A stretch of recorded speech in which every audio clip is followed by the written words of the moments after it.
Hola, vamos a empezar la sesión con los 5 minutos ya de cortesía. Vamos a ser corteses con los que estamos y cumplir en lo posible el horario. Hoy el ponente viene sobre todo por lo atractivo que resultó una ponencia que vimos Pilar y yo en las jornadas de la Asociación de Urbanistas en Logroño.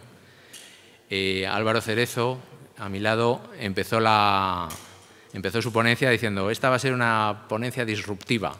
Ya con eso mismo nos cautivó y nos siguió cautivando a lo largo de toda la ponencia. Sobre todo, creo que os va a interesar mucho porque Álvaro va a hablar de cosas nuevas que se pueden hacer, de intentos de obrar diferente frente a problemas nuevos y no seguir repitiendo las mismas soluciones que no han parecido fructificar demasiado y que realmente no tienen una eficacia en absoluto acreditada. Nos va a hablar de fondos europeos, de nuevas maneras de financiar, de nuevas maneras de intentarlo, de movilizar a la colectividad para este desafío de la regeneración urbana. Espero que os guste tanto como esperamos. Bueno, ¿se me oye? ¿Sí? ¿No? ¿Se oye? ¿Se oye? Pero al igual sí. Bueno. Muchísimas gracias, Moisés, muchísimas gracias, Pilar, y también a Rosa, que no la veo, pero que ha sido que se ha encargado de toda la intendencia. Gracias al colegio, al COACAN, por invitarme a este ciclo, este formativo, estos cursos, donde, bueno, siguiendo la pauta que señalaba Moisés, voy a insistir en esta idea de ser un poco disruptivo, precisamente con la pretensión de agitar un poco las mentes, puesto que generalmente en la materia urbanística estamos muy acostumbrados al sota, caballo y rey, ¿no? Esto de el urbanizable, el construir y el desarrollar, y que por otra parte, pues ya voy a decir unos cuantos años para aquí, todo el mundo señala la necesidad de intervenir en la ciudad existente. Pero ahí es cuando llegan los límites aparentes del urbanismo, ¿no? Ayer estaba en otro tema formativo y me señalaban otros compañeros, concretamente era el director de la oficina del Plan de Bilbao, y decía, no, en la ciudad consolidada el urbanismo tiene límites, no puede entrar, ahí no cabe el uso de los mecanismos urbanísticos, lo cual a mí me sorprendía un poco, ¿no? Decía, bueno, realmente esto no es así.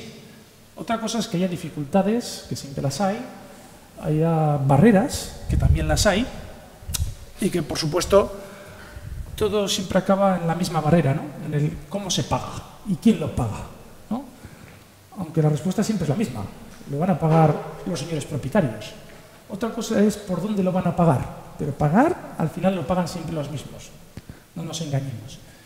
Lo que sí, de alguna manera, es que hay que tener claro que, siquiera ya desde el año 2007, pues todas estas circunstancias, utilizo esa cifra concreta del año 2007 de manera intencionada, ¿no? Puesto que, en mi opinión, se produjo pues, un cambio sustantivo desde el punto de vista normativo con la ley del suelo de 2007, donde aparece un nuevo paradigma de la sostenibilidad.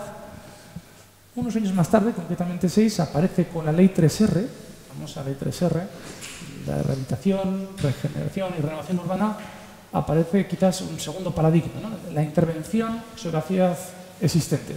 Si bien es cierto que es, desde el punto de vista conceptual, con la ley del 2007 donde se producen los cambios. Esto está muy bien, pero luego llega el que está interviniendo en la ciudad de verdad, en la zanja, y con el vecino del tercero izquierda, y dice, bueno, ¿y aquí qué me estás contando? Y siempre llegamos al mismo problema, ¿no? Oye, ¿cómo vamos a intervenir? ¿Cómo vamos a definir toda esta serie de actuaciones que están muy bien si el problema está si no tienen dinero para pagar, ¿no? Esta es la clave, porque además que si el límite, el estándar, que si la cesión de dotaciones, de cesión de edificabilidad, que si el coeficiente de transmitancia de la fachada de la rehabilitación, que si el SATE, no SATE, el ascensor, estas son historias que nos montamos los arquitectos, ¿no? Y al final pues siempre llegamos al mismo sitio. Y en este sentido, y ya en esa primera exposición que tuve ocasión de hacer en La Rioja, para la Asociación de Urbanistas, pues me pidieron que hablara sobre precisamente esa primera palabra que está ahí, ¿no? La de financiación, que sirve para todo.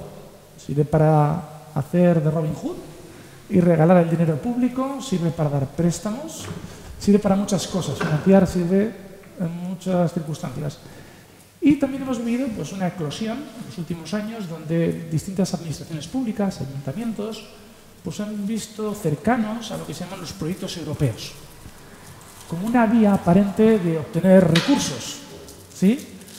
Pero claro, no es todo oro lo que reluce y al final pues vemos que por una parte ni es todo el dinero que se promete, sino que además lo que nos pide Europa a la hora de intervenir precisamente en este marco de la regeneración urbana pues pasa por cambiar gran parte de nuestras conductas, los dogmas que tenemos y hay que, digamos, hacer un acto como de revisión, ¿no?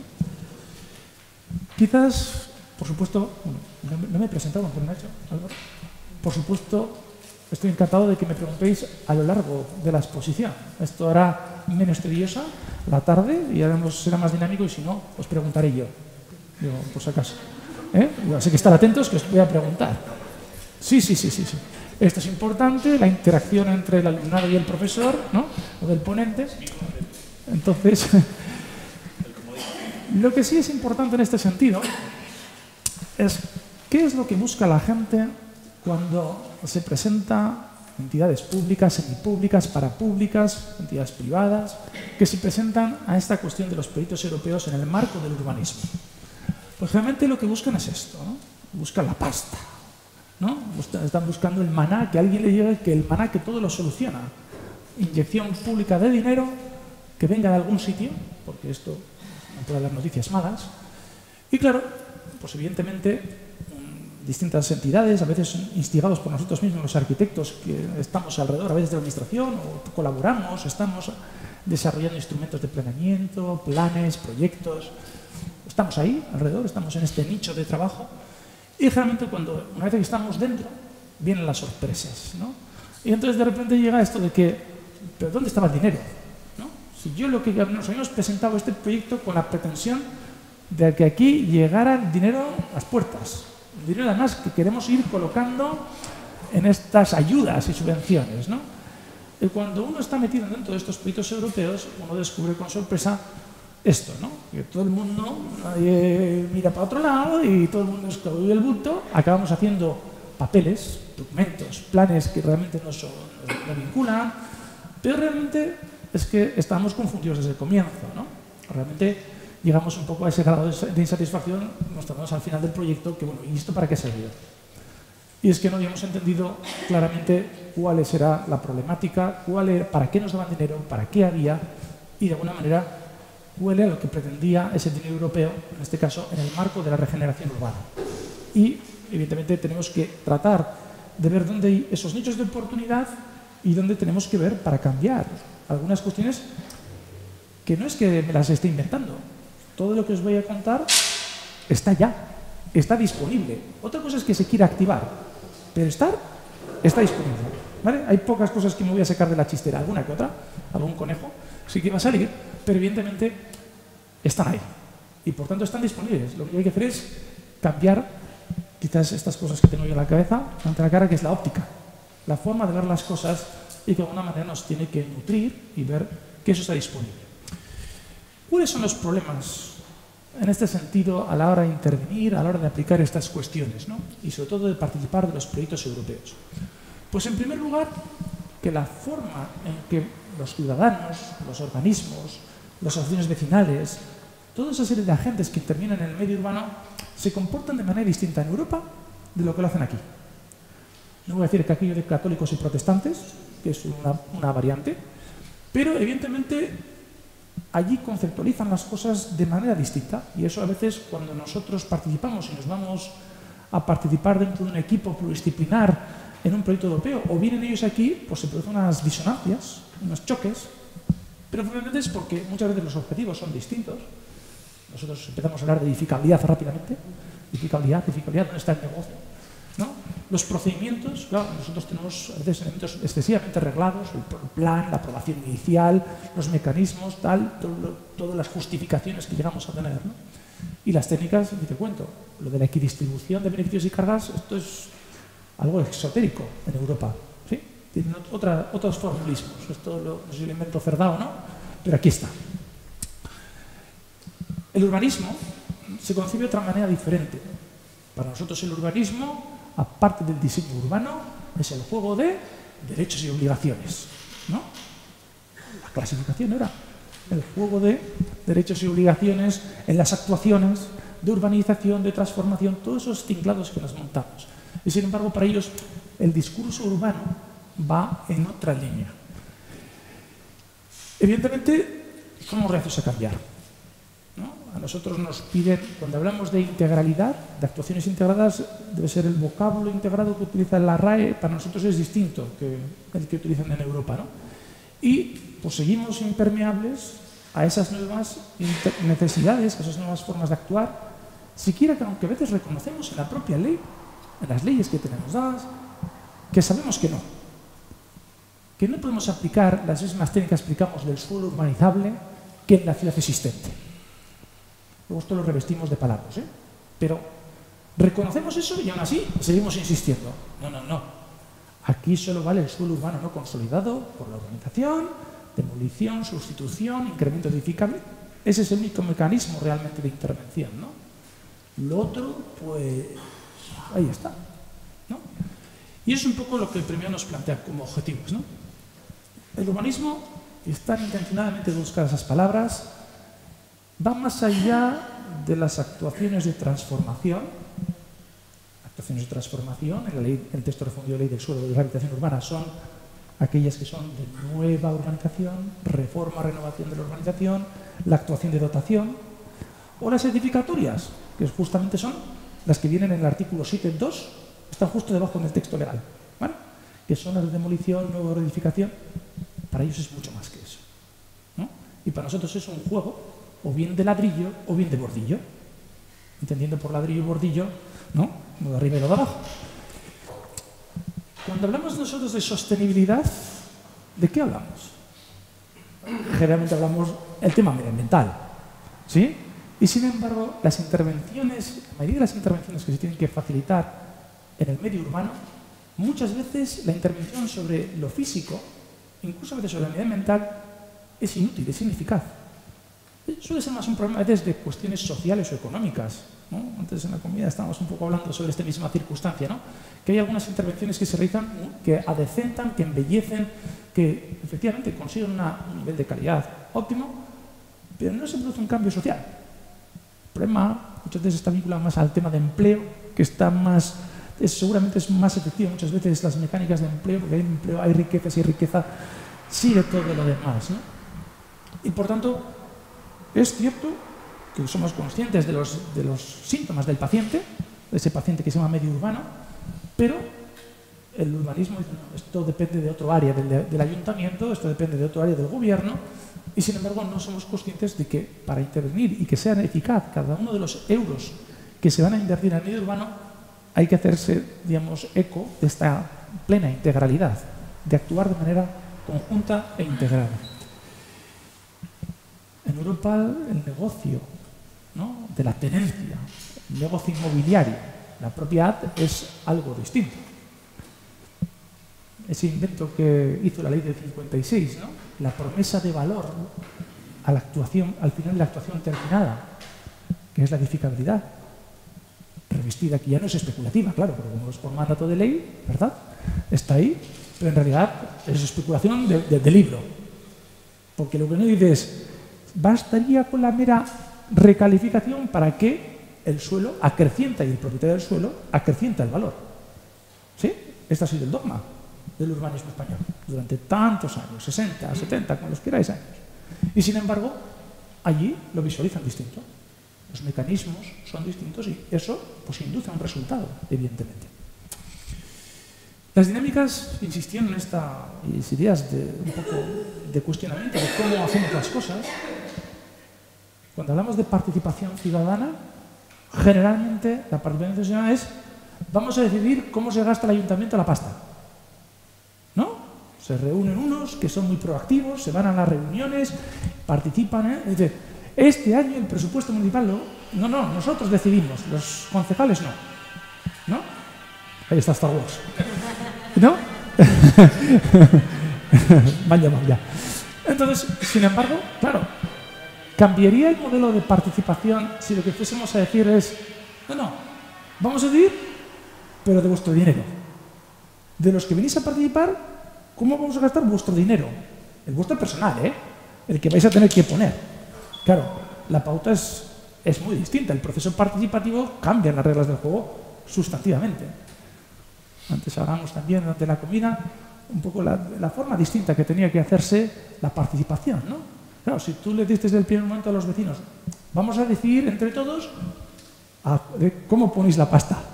Joder, ¿no? Es como cuando tú vas a comprar un coche, pues tú te miras y dices, no, ¿cuál es mi salario? ¿Puedo pedir un crédito? ¿Hasta dónde me da el dinero? Yo quería Mercedes, ¿no? Va a ser Renault, tranquilo, estás muy bien, ¿sí? Y es muy digno y es absolutamente normal.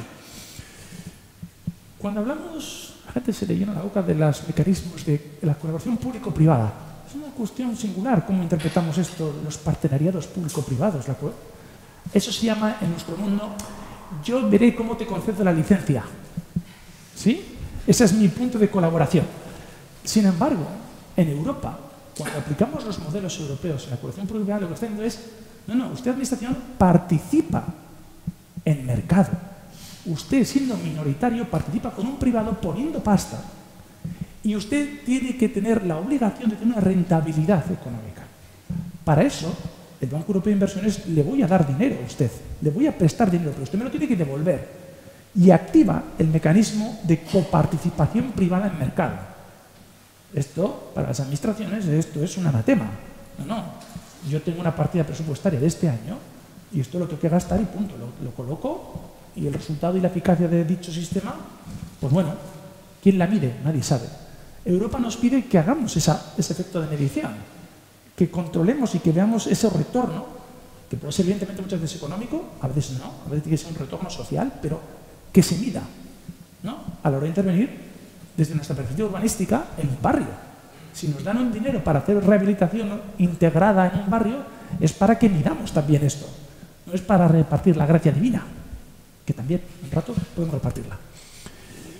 Los consensos, vivimos los que nos dedicamos a la cosa más pública, vivimos en plazos de 4 años, que es mentira además, porque siempre hay una elección por medio, no sé qué pasa, ahora tenemos cada menos, ¿no? Pero, claro, vivimos limitados, ¿no? Antes el compañero Agustín señalaba de que ellos hacían un periodo al revés y que empezaban desde abajo durante 4 años y estaba pensando mientras comíamos, digo, 4 años, joder, la legislatura. Digo, claro, pero tiene que haber una continuidad, ¿no? Y cuando, sin embargo, en el mundo del mecanismo europeo, cuando ven que se saca un poco de la dialéctica política de partidista, ¿no? Sino que realmente hay unos equipos técnicos que más o menos acompañan y hacen esa labor de cercanía con la ciudadanía, que es realmente la beneficiada y afectada a la vez, pues claro, trascienden muchas veces los efectos de los plazos de los periodos legislativos de distinta índole, ¿no? A mí me han llegado a decir, un alcalde me ha llegado a decir, Álvaro, a mí no me interesa nada que no pueda inaugurar dentro de 4 años. O sea, y íbamos con la mejor propuesta del Ministerio de Hacienda para hacer un instrumento financiero en el medio urbano. Pero claro, eso es un proyecto a 15 años, a 16 años, donde íbamos a ir teniendo un mecanismo revolving fund y íbamos a ir metiendo el dinero que salía y volvía a entrar. Y permitía ir interviniendo en un barrio. No. 4 años cinta, cortar. Si no tengo cinta, no me interesa. Cuando se dio cuenta ya habían pasado 2 años y medio y entonces le interesaba. Digo, ya tarde, se nos ha pasado el arroz. Los problemas fundamentales es que es cierto que para los proyectos europeos, en el ámbito europeo, hay dinero. Voy a decir bastantes toneladas de dinero. Lo que no hay es el dinero para lo que nosotros queremos. Hay para otras cosas. ¿Sí? Hay, sobre todo, no hay, cuando digo actuaciones urbanísticas, no hay dinero para ladrillo y bordillo. No hay para colocar aislamiento, ni andamios, ¿sí? Pero hay para cambiar, para facilitar el cambio de mentalidad hacia otras situaciones, ¿no? Sí hay a veces para socializar o para tener ciertos aspectos financieros, ¿sí? No hay ni para proyectos a veces, pero sí hay para cambiar esta forma de pensar. Tampoco hay para personal. Y dices, ¿entonces para qué hay? Pues sí, hay para apoyar otras dinámicas, otras formas de hacer. A veces, como veremos justo ahora en 3 programas que os voy a presentar, los programas europeos de inversión y desarrollo, es para compartir experiencias y para, bueno, aquellas entidades público-privadas, incluso asociaciones que quieran en un momento dado entrar en una dinámica distinta, pues tienen un apoyo, a veces incluso importante desde el punto de vista económico. ¿Vale? En este sentido, pues hay una eclosión de todos los distintos programas europeos que todos y cada uno de ellos son aplicables al medio urbano, a las estrategias, a los desarrollos, a los objetivos, todas estas palabras que hay de por medio, ¿no? Lo que pasa es que hay que saber escoger, saber si uno cumple o no cumple, si hay un determinado barrio, un determinado sector, ámbito que es susceptible, ¿no? Yo he escogido 3 que me parece que son los 3 que de alguna manera sirven en un esquema progresivo de ir metiéndose más y primero tener una idea de conocimiento, de acercarse a cómo poder participar, hasta llegar a alcanzar el jamón, ¿vale? Hasta que llegas a un momento en que dices, bueno, aquí hay jamón. Aquí ya no hablamos de cientos de miles de euros, sino hablamos de millones de euros. Pero claro, no van a llegar el primer día y, hombre, Álvaro, bienvenido, de aquí toma los millones. Pues no, esto no ocurre, ¿no? Entonces, es como todo, hay un proceso de aprendizaje. Es cierto que muchas veces está aparentemente dirigido a grandes poblaciones, pero también hay que quitar un poco ese criterio, ¿no? Pues lo que a veces son conurbaciones, agrupaciones, consorcios, comarcas, elementos que lógicamente agrupan una masa crítica que llaman de personas, pero que de alguna manera están ahí presentes y que, bueno, que son oportunidades fundamentalmente para cambiar, ¿no? Quizás el primer programa, además, yo ya estoy acreditado experto en esta red, aunque no me dedico a ello, durante unos años sí que me dediqué, es la red URBAC, ¿vale? Es una red de ciudades que llaman intermedias, que para nosotros serían a veces ciudades un poco grandes, pero que de alguna manera lo que hace es una red de aprendizaje, ¿vale? Una red de transferencia de conocimiento de qué es lo que hacen otras ciudades, qué es lo que hacen en elementos concretos, no de plano filosófico, sino en situaciones concretas donde vemos ejemplos concretos, situaciones concretas de muy diversa índole y de distinta temática, ¿no? Pero lo que permite es, bueno, compartir conocimientos y si ellos lo hacen de una manera, bueno, ver si hay cierta traslación, si puede hacerse, ¿no? En ese sentido, está claramente focalizado en lo que se llaman las políticas urbanas sostenibles, en la implementación de estrategias, cómo acercarse, ¿no? Que también es una cuestión que tenemos que aprender. Cómo acercarnos a los barrios, cómo acercarnos a la interlocución con esos agentes, ¿no? Esos líderes de barrio que son los que hacen decantar que una operación salga o no en función, bueno, de ese trabajo también muy de cercanía, muy de trinchera, muy social, ¿no? Y que de alguna manera pues, se compartan esos objetivos, ¿no? Hay distintos programas, estos se van actualizando progresivamente cada año, hay distintas convocatorias, ¿sí? Esta es una de las redes y bueno, evidentemente hay distintos grados, hay, digamos, tipos de proyectos que son intercambio transnacional, donde son 27 miembros de la Unión Europea, bueno, pues cada uno ante estas mismas problemáticas, que no son las del desarrollo urbanístico al uso, la del suelo urbanizable, la del crecimiento, sino que son todos distintas variantes y perfiles y objetivos de intervención sobre la ciudad existente. A veces son programas sociales, a veces programas económicos, de empleo, de juventud, de vejez. Bueno, esa es la realidad con la que hay que hacer, lógicamente acomodada muchas veces con elementos urbanos, ¿sí? Por supuesto. Hay 3 tipos de redes, ¿vale? En este programa, digamos, la de participación inicial es la de hacer planes, que no son planes urbanísticos, esto hay que quitar de la cabeza, la palabra plan no es plan urbanístico, sino son planes de acción, planes de programar, de ver cómo se puede acompasar un proceso de intervención en la ciudad existente. Hay otro segundo escalón, que suele haber algo más de dinero, ¿vale? Estos son de poco dinero, pero son los que permiten aprender en esa primera etapa de participación y ya, cuando ya eres un poco, ya que tienes cierta experiencia, vas a los transfer, ¿vale? Donde, bueno, ya te reconocen y eso sirve para saltar al siguiente escalón, a los siguientes tipos de proyectos donde vas buscando cada vez más dinero, ¿no? Y antes hablamos de los que se había formalizado un EDUSI, ¿no? Bueno, esto sería como un escalón del EDUSI, ¿vale? Y que en un momento dado poder participar. Si alguien tuviera, hay dos tipos digamos, de participación, siendo el jefe de la barraca, que es el lead partner, ¿vale? Y el local partner, porque es el nivel inicial, que sería la forma de participar, o de acreditarse, o de ver cómo participar en este tipo de redes. Otro programa, también muy similar, que es, hay distintas dimensiones, pero es el Interreg. Lo bueno que tiene es que el dinero es mayor, lo cual le hace más atractivo, pero también a mayor dinero, mayor exigencia. ¿De acuerdo? Y por tanto, efectivamente, es nuevamente de intercambio de experiencias, en ese sentido comparten una misma filosofía. Lo que pasa es que se va a centrar en objetivos temáticos distintos. Nosotros, claramente, desde el punto de vista urbanístico, vamos a quedar enmarcados en ese que está subrayado, que es el que corresponde a la transición de economía, digamos, baja en carbono, muy vinculado al tema de rehabilitación, edificios, alumbrados eficientes, uso de materiales en urbanizaciones sostenibles, drenantes, digamos, emisiones que atrapan NOx, toda esa serie de cuestiones van a ir apareciendo que pueden ir combinándose con empresas, digamos, del segmento de la construcción, que lógicamente quieran explorar desarrollo de materiales y productos también aplicados a las intervenciones sobre edificios o sobre espacios públicos. En este caso, estamos hablando que frente a los otros, que son, en el anterior caso están los 300.000, ¿vale? 200.000 euros, aquí estamos de 1 o 2 millones de euros, los mecanismos de subvención, donde los cuales a las administraciones públicas le subvencionan, vamos a decir, de esto, del proyecto, entre un 85 y un 75% en función del tipo de entidad. Con lo cual, bueno, pues reciben un importante aliciente las administraciones públicas para entrar, en este sentido, o los operadores, para que entren en este tipo de proyectos que vienen a servir, como digo, para cambiar las pautas en este caso, ¿no?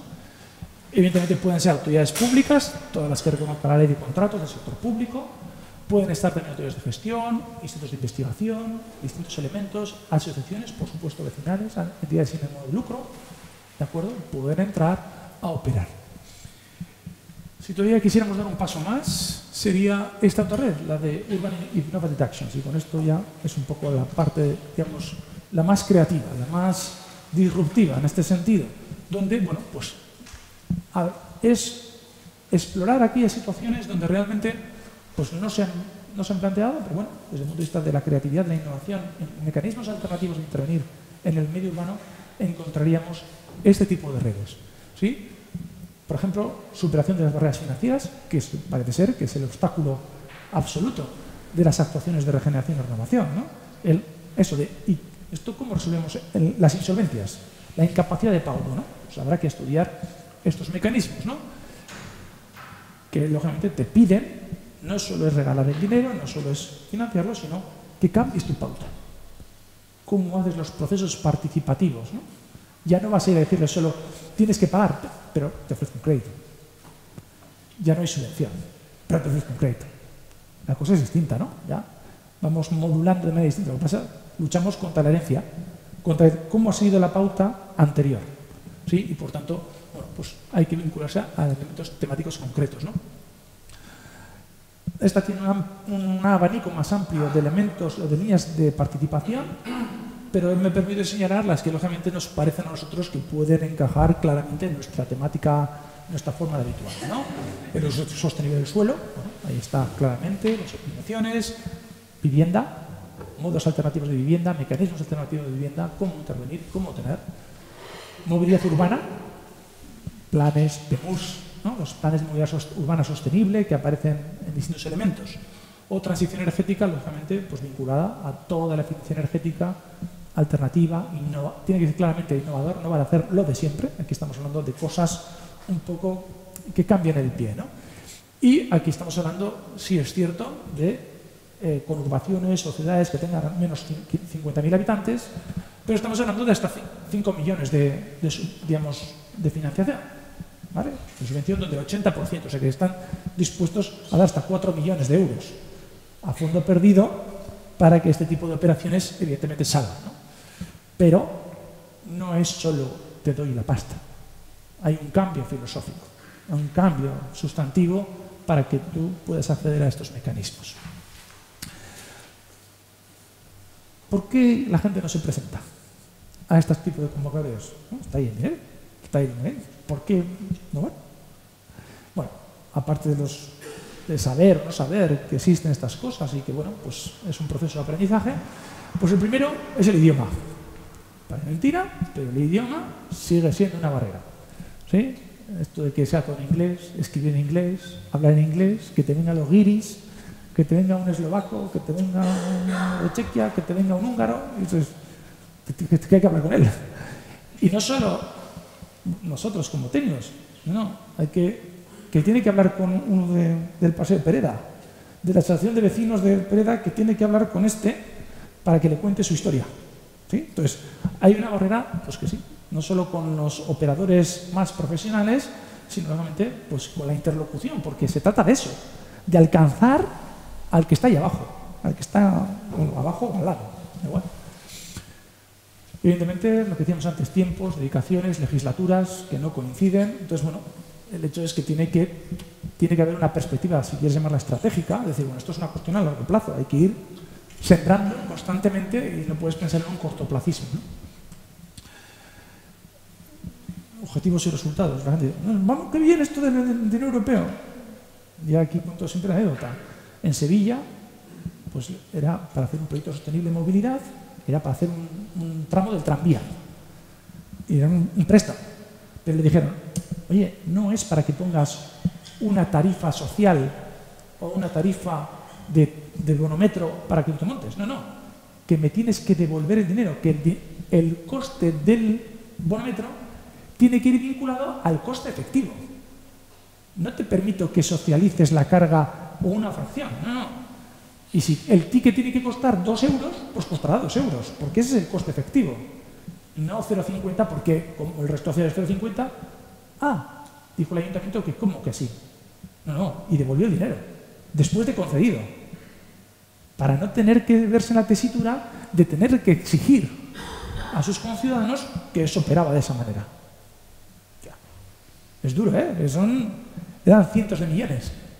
Y devolver sin ejecutar. ¿Por qué? Porque no queríamos cambiar y porque descubrieron que el objetivo estaba con el resultado, no casaba. El objetivo de uno con el resultado del otro, claro. ¿Sí? Y esto si lo elevamos al marco urbano, a la zona urbana, pues ya esto... Pero, a ver, dinero hay. ¿Puedes repetir ese último comentario? ¿Sobre cuál? Sobre los objetivos y los resultados y por qué... Pues que el Ayuntamiento de Sevilla lo que pretendía es que le diera una subvención a fondo perdido o que en un momento dado no tendría que aplicar una política de coste efectivo, sino simplemente, bueno, una política de precio social. Lo que seguía pagándose, pero claro, Europa dijo que para eso no te doy dinero. Te doy dinero para que tú traslades al ciudadano el coste efectivo, el coste verdadero de las decisiones que tomas. Porque claro, si no, aquí alguien está haciendo trampas y eso sería una ayuda de Estado. Eso sería un mecanismo que está eludiendo el verdadero coste. Y lo que te doy es un dinero para que intervengas con la pretensión de un rendimiento obligatorio para que ese préstamo luego lo puedas devolver y puedas volver a pedir otro. ¿Sí? Luego veremos un caso concreto de las situaciones paradójicas que se producen e incluso en el ámbito urbano y en el ámbito residencial, como es en la ciudad de Manchester. ¿Sí? Pero realmente el objetivo era uno lo que pretendía y el prestador pretendía otros objetivos. El europeo pretendía que cambiaran la dinámica y el otro pretendía que le dieran una subvención a fondo perdido, como si fuese las ayudas de la PAC, ¿no? De la política agraria común, ¿no? Que me llega el dinero para poner campos de amapolas que nadie recoge. ¿De acuerdo? Por tanto, si alguien tuviera la pretensión de participar, de activar estos mecanismos, pues hay que informarse y no hacerse trampas al solitario, sino que realmente ser proactivo y bueno, ver si realmente merece la pena, ¿no? Entonces, a la hora de participar, pues evidentemente la idea de recuperación, la idea de regeneración urbana, la de verdad, es un elemento central, es uno de los objetivos claros que tiene que hacer, que hay que hacerse y que hay dinero para ello. Lo que pasa es que hay que cambiar. Aplicar en el sentido propio de lo que pretende la Unión Europea que hagamos. La cuestión es saber si eso que pretende la Unión Europea, si lo podemos traducir aquí. Si existen mecanismos ya hoy para hacer esto aquí. Entonces, Esto es, ¿podemos intervenir de manera conjunta e integrada en ámbitos? ¿Existen mecanismos urbanísticos para poder hacer más allá del ladrillo y el bordillo, más allá de la intervención meramente física? ¿Existen mecanismos? ¿Existen o no? ¿No sabemos? ¿Sí? Bueno, es una pregunta trampa. Realmente sí que hay, por eso he venido aquí a explicarlos. Pero en realidad, claro que las hay. Otra cosa es si queremos aplicarlos. ¿Sí? En segundo lugar, todo parece un poco de perogrullo, ¿no? Llevamos años ya. Los deberes de la propiedad, ¿alguien los conoce? Si os preguntáis cuáles, seguro que sois, voy a presumir que el 99% de la sala sois propietarios de algo. No voy a preguntar qué. ¿Conocéis vuestros deberes del derecho de propiedad? ¿No? ¿Os lo explicó alguna vez? ¿Alguien? Hay una palabra que explica un catedrático de vivienda, de la Virgilia, que propusieron en una ley catalana decir que obligatoriamente el día de la firma de la hipoteca ante el notario se leyera más o menos la siguiente frase: que sepa usted que la suscripción de la presente hipoteca puede suponer la pérdida en caso de impago. Le obligaron a quitar el famoso artículo de la ley, porque claro, eso se cargaba el sistema financiero. No queremos saber realmente cuáles son nuestras obligaciones. Igual los que os acordáis que fuisteis algún día aquí de arquitectura legal, digo por la edad media de la sala, se llamaba por entonces así, una cosa del deber de conservación, aquella cosa de las condiciones de habitabilidad, seguridad y ornato público, sí. Está por allí en algún artículo del 76 y del 56. Pero si tú preguntas al público en general, la propiedad no tiene obligaciones. Nadie me las puede imponer. ¿Qué es eso de que venga alguien y me diga que en mi casa tengo que cumplir las condiciones de accesibilidad? ¿Son exigibles a día de hoy? ¿Podría el ayuntamiento, con la pistola en la mano, decir orden de ejecución y garantice las condiciones de accesibilidad en su inmueble?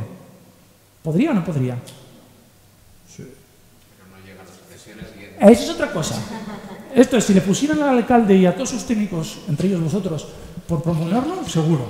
Pero desde el plano legal esto es posible. Absolutamente. ¿Es exigible que cumplan el código técnico los edificios existentes? No, eso de los justos razonables, eso es solo para accesibilidad y entre los cumplidos por la ley de propiedad horizontal. Pero para los demás mortales, bajo la acción pública, por supuesto que cabe ser exigible. Al margen del interés y de la capacidad económica del sujeto obligado, señor y señora propietaria. En el plano de la ley pone eso. Entonces, que para dejarte, toma la pastilla ya y déjate a casa. ¿Sí? Pero pone eso. ¿Sí? Y sin embargo, pues lo que se trata es precisamente la actuación de regeneración y renovación va a plantearnos eso, la activación de los deberes. Lo que hay que hacer es hacerlo con mesura, con pauta. No ponernos en exigencias de máximos, pero sí tratar de cambiar, de hacer un cambio hacia algo, porque por otra parte creo que no hay mucha solución. Cuando se habla de sostenibilidad, en aquellos que os dediquéis a planeamiento, seguramente igual habéis oído hablar del informe de sostenibilidad económica. Está en el artículo 22.4 del texto refundido y es la causa fundamental hoy en día por la cual los planes caen. Tanto en el Supremo y aquí supongo que en la sala del Tribunal Superior de Justicia de Cantabria. ¿Sí? Hay cantidad de ellos que van cayendo como mochuelos. ¿Y qué es esto? ¿No? Pues es el impacto sobre las haciendas públicas, ¿no? ¿Qué le ocurre a la administración una vez que efectúa un determinado planeamiento, un determinado ámbito, sector, área, ámbito, unidad de ejecución, unidad de actuación, lo que queráis? Y la segunda clave, lo de los usos productivos, ¿no? Que no es otra cosa, no generar viviendas si no generamos empleo, si no generamos usos y superficies para que haya una capacidad de asentamiento, que haya una capacidad de una correlación entre una cosa y la otra, ¿no? Esa idea de la sostenibilidad plena es necesaria que aparezca y nos lo pide Europa para poder participar, para poder integrar, para ser receptor de esos fondos. Quizás una de las respuestas que podíamos activar precisamente es eso que la ley, y estoy haciendo un trasvase, si os estáis dando cuenta, poco a poco, entre lo que la perspectiva europea señala y los mecanismos que tenemos disponibles en este momento desde el lado de la actuación urbanística, desde el puro plano urbanístico puro y duro, que no es otro que la actuación sobre el medio urbano, de regeneración y renovación integrada. Si alguien tiene curiosidad, está en el artículo 2.1 de la ley del Estado, con carácter básico, ha pasado todos los filtros, todos los canos, sentencias constitucionales, de todos los colores. Ya no hay obstáculo legal. Ahora solo hay obstáculo de la realidad, ¿no? Que es el más difícil de todos. ¿Sí? Que en realidad el único obstáculo es el de la pasta. Porque si hay dinero, esto ya, pues con mayor o menor gracia lo contamos y vamos activando y vamos desarrollando distintas políticas y formas de hacerlo. Precisamente todo este discurso y todo este relato, es para alcanzar a explicar qué es esto de las actuaciones sobre el medio urbano, que desde el punto de vista urbanístico van a constituir pues, el futuro. Siquiera porque ahora estamos en regresión demográfica, siquiera porque estamos en un momento de transformación de los mecanismos de producción, donde ya cada vez hay menos usos productivos y más usos de servicios, pero que no sabemos dónde está el valor añadido y si estamos simplemente cambiando dinero. O claramente el cambio climático, que está así como muy en el aire, pero no llega a percolar, no llega a caer a la realidad del tejido urbano, ¿no? ¿Cuál es la contribución al cambio climático del tejido residencial por disfunciones en el comportamiento energético? Se dice que el 40% de las emisiones provienen del tejido edificado. Y simplemente cuando hablamos de las calificaciones y certificaciones energéticas, todo el mundo dice, no, de lo nuevo, pero sí lo de nuevo. Si el porcentaje de nuevos desarrollos, ¿qué va a llegar al 5% respecto del total? Si tenemos toda una ciudades, tejidos, que realmente no están gastando más de lo que seguramente pueden, deben, emiten, etc., ¿no? Y en el ámbito, y otro cuarto factor, está en el hecho de la obsolescencia urbana. ¿Cada cuánto hay que cambiar las aceras? Y las redes que están debajo de las aceras. Las tuberías. Fibrocemento, PVC, las redes y servicios. Todo va por wifi. Todo eso, ¿cada cuánto hay que cambiar? Si cogierais el reglamento de valoraciones de la ley del suelo, observaréis en un eje tercero que al de 40 años, ¿no? Depreciación, dice 40 años o 35, aparece allí, al fondo. ¿Cada 35 años sigue cambiando la ciudad? Nadie lo sabe. ¿Santander? ¿Cuándo tiene su eclosión de desarrollo urbanístico? ¿Es coincidente con los años 60-70? ¿Es igual? ¿Es homogéneo? Sí. 60-70... Hostia, que ya hemos llegado. ¿No? Claro, una de las... tuvimos ocasión de hacer una investigación en Baracaldo, cerca de Bilbao. Puro cinturón, desarrollo industrial, ya podéis imaginaros. Movimiento migratorio de los años 60, 70, Altos Hornos de Vizcaya. Bueno, son unas urbanizaciones muy justitas y precarias, ¿no? Claro, el ayuntamiento de repente hace un análisis, el equipo de servicios y obras, y dice que colapsa todo en el año 2020. Pues es dentro de 3 meses. Que aunque fallen por 1 o 2 años, pero se les planteaba que gran parte del tejido urbanizado, de la urbanización, perdía su funcionalidad, perdía sus prestaciones, perdía casi de manera coetánea. Y ante esa realidad, ¿qué nos ofrece el urbanismo? ¿Cuál es el mecanismo clásico de intervención? Solo hay 2. O dinero público que coge obras y servicios de la partida presupuestaria a inyectar, o la magia de la edificabilidad, ¿no? Cogemos el boletín oficial del Estado y hacemos recalificación con incremento. Y entonces nos permite hacer las iniciaciones, ¿no? Las iniciaciones de una actuación, aumenta la edificabilidad, magia, potagia, hay compradores mágicos, que por supuesto no hay incremento de precio en el mercado de vivienda, ¿verdad? Porque todo es estable, ¿no? Pero es que ha tenido que pagarle la iniciación del anterior, la reurbanización, la descontaminación del suelo, ¿sí? Una cosa de un río que pasaba por allí, una industria que era no sé qué, y al promotor que pasaba por el medio.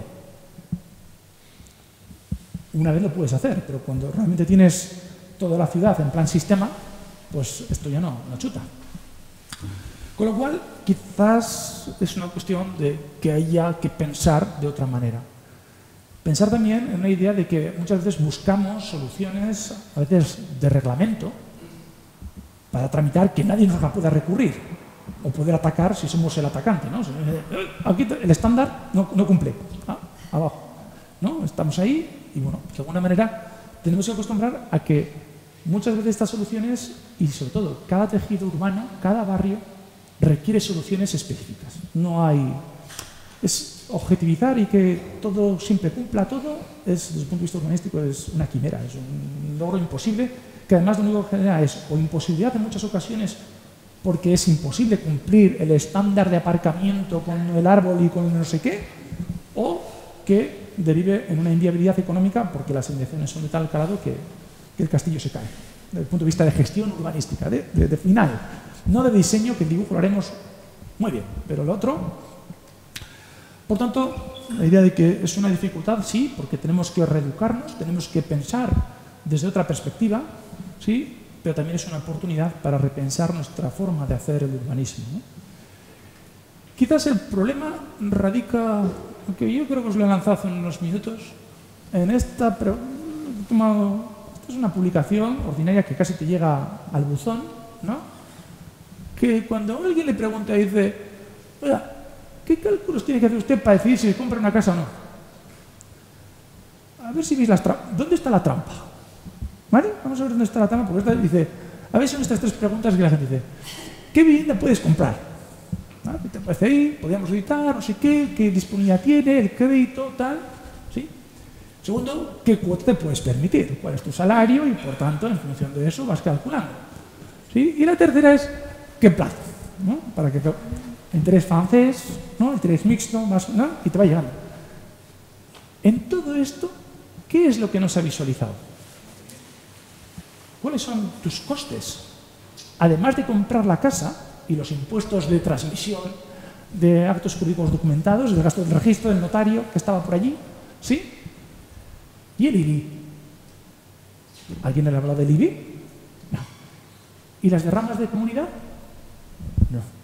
¿Los gastos? Que cada 10 años hay que hacer la certificación energética. Era la ITE. Estaba la ITE. Aquí es cada 50 años. 50 años. Pero justo has comprado el de 45. Al de 5 años te aparece. Y hay que hacer una consolidación de la fachada de las cornisas, los canes, los pares y todo aquello. Toda una serie de gastos derivados de la propiedad.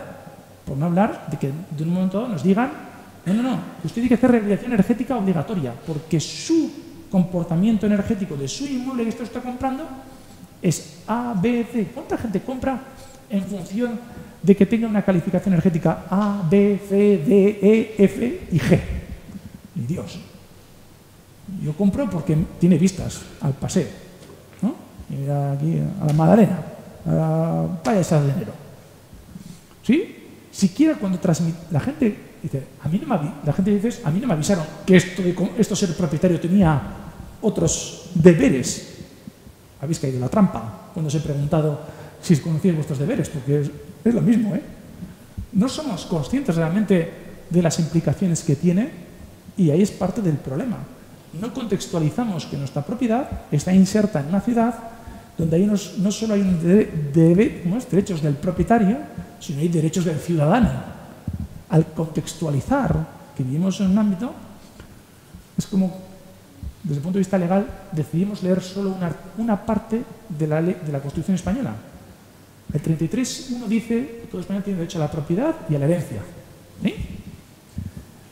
El 33.2 dice la función social de estos derechos estará regulada por la ley. Es una función social. Y esa función social es el régimen estatutario del derecho de propiedad, que tiene propiedades, tiene derechos y obligaciones. Y esas obligaciones se definen en la ley y nos hemos dado un sistema de que la propiedad está inserto en la ciudad. Y cuando está en la ciudad, no es yo en mi república independiente de mi casa, sino en un ámbito. Consumo, energía, gasto acera, gasto luz, agua, servicios, potabilidad, todos esos servicios que están al servicio de que tener una vida digna, una vivienda digna. Y por tanto, aparecen otras otras lecturas que necesariamente tienen que estar, ¿no? La pregunta es si son todos estos los costes propios de un ser propietario y son esas todas las obligaciones. Hay un salto cualitativo que ahora que no nos oye nadie, que nuestros ciudadanos propietarios, ahora vosotros ya, cuando salgáis de aquí ya sabéis, ya no podéis decir que no sabíais, ¿sí? Entonces, pero los demás no son conscientes y tampoco creemos que lo quieran ser, ¿vale?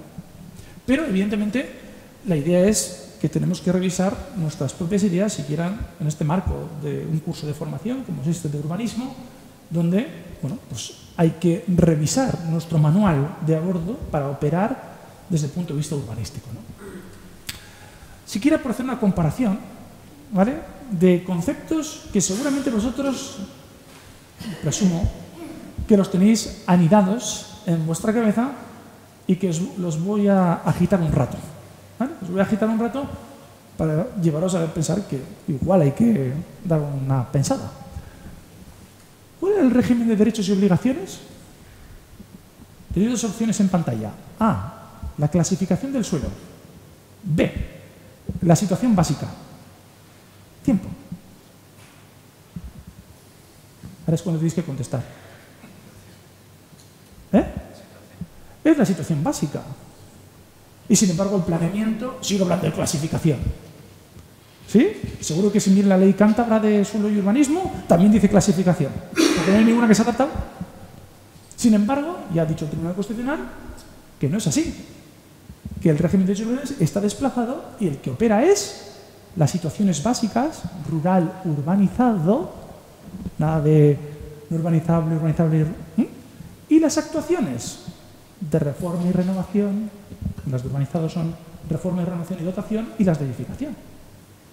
Claro, siquiera desde que construimos nuestro lenguaje, nuestra forma de proceder, ya inducimos a un resultado.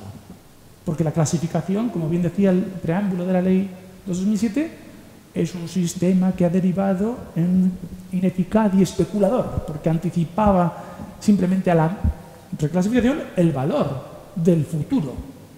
Y sin embargo, con el mecanismo de situación básica, lo que decimos es: no, la edificabilidad, el valor de la edificabilidad solo se patrimonializa progresivamente y cuando se termina la actuación. Esto para el mundo del suelo urbanizable, ¿no?, el rural apto para ser transformado. El beneficio. En urbanismo, el único beneficio que se ha venido reconociendo es la edificabilidad, ¿no?, el incremento de edificabilidad. Que eso solo sucede en la campa. Es una campa y una campa que de repente, ¿no?, el plan llega y desarrolla. Y entonces, ¿cuál es el incremento de valor que tiene? La edificabilidad. Pero en el medio urbano esto es una falacia, esto es mentira.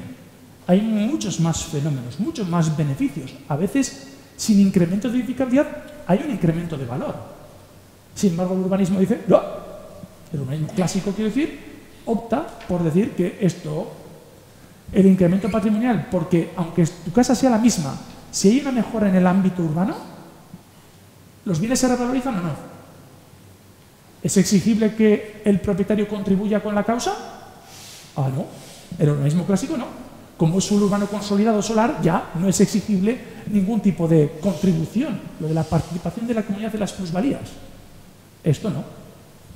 Eso es que lo ha decidido el ayuntamiento, venir a poner las aceras nuevas y a mí ¿qué me cuentas? Yo estaba aquí primero. ¿No? Sin embargo, en las actuaciones del medio urbano, todos son beneficios. La edificabilidad nueva que se genera, tiramos un edificio, generamos otro. Las mejoras, hay un incremento patrimonial de los propietarios que de repente ven su edificio rehabilitado o su ámbito regenerado. De repente, donde estaba todo destrozado, ahora de repente aceras nuevas, un chiquipark con un no sé qué zona verde. Qué bien nos queda esta zona, ¿no? O una nueva dotación, un nuevo ambulatorio, ¿sí?, que justo ha venido, taca, y ahora de repente este barrio interesa, ¿no? Hay un interés en esa competitividad entre tejidos urbanos, se producen, ¿no? Por tanto, los incrementos de valor también van a constituir un beneficio de la actuación. que va a computar tanto como la edificabilidad. ¿Y los costes? Estoy convencido de que si miro en vuestra ley cántabra, seguro que hay un sitio que pone, dice, costes de urbanización vinculados a la actuación, o cargas de urbanización. Depende del texto, aparece de una manera o de otra. Y dice, serán los honorarios técnicos derivados de la ejecución de los proyectos, los costes de urbanización, las indemnizaciones de los derechos resultantes. Si es de segunda generación, aparecerá lo del realojo. Y si no, dirán que es por la ley del Estado. ¿Sí? Es un poquito para la ocasión. Pero eso es ladrillo y bordillo. ¿Es imputable en la actuación clásica un programa de reinserción social? No. Que mejora el barrio. O es necesario de repente poner, para que haya un envejecimiento, un nivel asistencial de centro día que permita que eso os dé otras situaciones vitales y de desarrollo personal, profesional a las familias. No, esto es de otro departamento, de acción social. Esto no tiene nada que ver con urbanismo. Sin embargo, las acciones sobre el medio urbano, todo va a ser, todos esos costes van a formar parte de la actuación, del diseño de la actuación. Empezamos a ver que esto ya no es lo mismo que antes. ¿En qué se ha basado siempre el urbanismo? En la viabilidad económica. No sé cuál es la palabra que utilizarán en la ley de cántabra, si es el estudio económico-financiero, el estudio de viabilidad económico-financiera, está en la ley del 76, supongo que aquí depende de la comunidad autónoma, cambia la denominación. ¿Y qué era esto de la viabilidad económica? Esto, ¿no? Si queréis, podéis pasar el costes al otro lado, que los beneficios sean superiores a los costes. Esto es, que la edificabilidad patrimonializable por la actuación, aquí es el 15% de cesión, el 85% de la edificabilidad ponderada sea superior a los costes de la actuación urbanizadora. Los honorarios, la urbanización, las indemnizaciones, los relojos, ¿no? En eso se ha basado. Así lo he venido reconociendo, que cuando una actuación o un plan es inviable y en un pleito se demuestra que los costes son superiores, se ha venido a anular el plan. En suelo urbanizable es poco probable, pero en un suelo urbano, ostras, ahí ya los mecanismos cambian. ¿Sí? Pues bien, lo que va a hacer en las actuaciones de suelo urbano, esa viabilidad se redefine. La ley reconoce que es una actuación de saldo negativo. Son malas noticias. No es una de reparto de beneficios. Lo de la que distribución de beneficios y cargas es de saldo positivo. O sea, claro que a todo el mundo le interesaba la recalificación. ¿Por qué? Porque siempre te toca jamón, no toca hueso. Malas noticias. En las actuaciones del medio urbano se reparte huesos. Lo que pasa es que es un hueso hasta un límite. ¿Y ese límite cuál es? Este.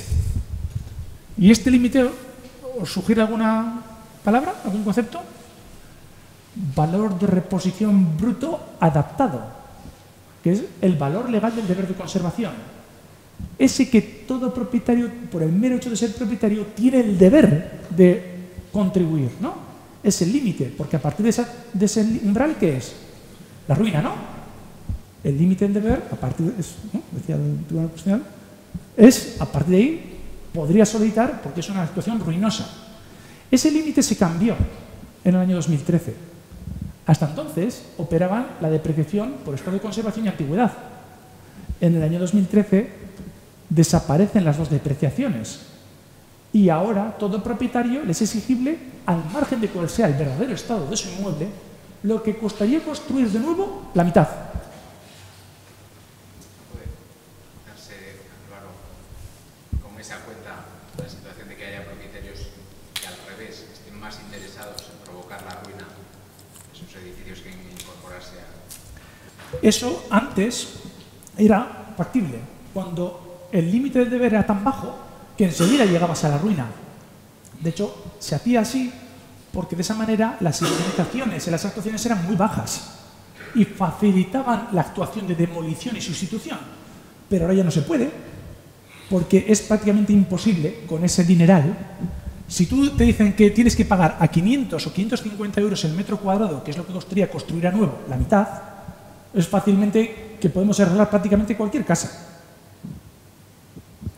Un piso medio, vamos a poner ¿de cuánto? ¿Ponemos de 60, de 70 metros cuadrados? Por tanto, es para conseguir la misma superficie útil. Si era una microcasa, ahora con código técnico hay que multiplicar por un coeficiente de paso 1,10, 1,15, porque para tener los mismos metros cuadrados útiles, necesitamos más metros cuadrados construidos con el código técnico. Y por tanto, de repente, nos encontramos pues, magnitudes de 30.000, de 40.000 euros por vivienda de repercusión que te pueden exigir por el mero hecho de ser propietario. ¿Es legal? Sí. ¿Es real? No. ¿Qué va? No vas a ir a una familia a decir que vas a poner 40.000.